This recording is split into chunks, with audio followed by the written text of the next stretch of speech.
dhammaan xubnaha jirkeyga ayaad ku saaqday sidii sunta maska halista oo kale waxaad ku dhex nooshahay xubin waliba oo jirkeyga ka mid ah khaasatan qalbigeyga haddii hilibkeyga cadcad loo jarjaro cad waliba wuxuu ku dhawaaqi lahaa habboon waan ku jeclahay xitaa dhiigayga haddii uu dhulka ku qubto sidaan kuu haystay waad ka qurux badan tahay waxaan dareemay jacayl aan kuu qabo haddii uu guulaysto ama guuldaraysto waxaanahay ruux nasiib badan waayo qalbigeyga ayaa doortay qof qiimo badan markaan adiga ku bartay ayaan ogaaday inuu jacaylka wax waliba oo dunida yaala uu ka awood badan yahay jacaylka weligay ma dareemin jacayl ilaa adiga aan ku arkay ma ahee haddana ma dareemin murugo xaqiiq ah ilaa aad adiga iga tagto ma ahee kala tagu waa qarowga ugu xanuunka badan markii ay ku soo marto riyada ugu macaanayd ee noloshaada dhaldhalaalka wejigaaga oo lagu sii daray asluubtaada ayaa iga dhigay mid habeen iyo maalin adiga kaa fikira iska daay hurdadii ceeshkii adiga dartaa ayaan ugu go'ay ogow boqolaal adiga aad jeceshahay waxaa ka qiimo badan hal qof oo adiga ku jecel waayo qofka aad jeceshahay qalbigaaga ma ilaalinayo laakiin qofka ku jecel mar waliba wuxuu ilaalinaa qalbigaaga xitaa haddii qalbigiisa uu dhaawacmayo xaqdhoor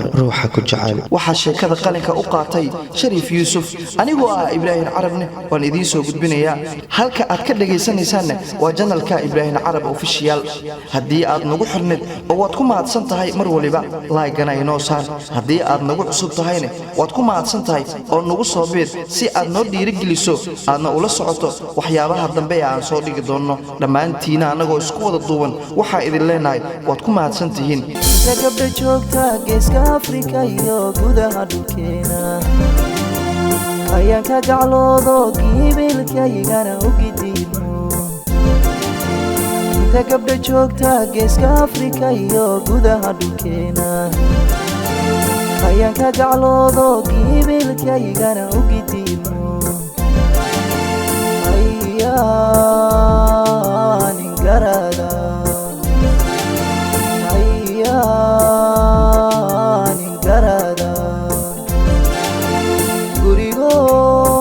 gare aan gurigeyste gurigooyla gare aan gurigeyste ayaan garada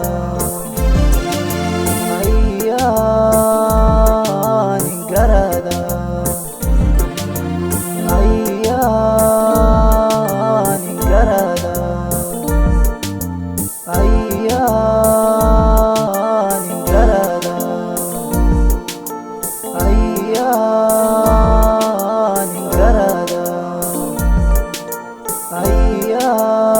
ayaan garada gurigo ila gaare aan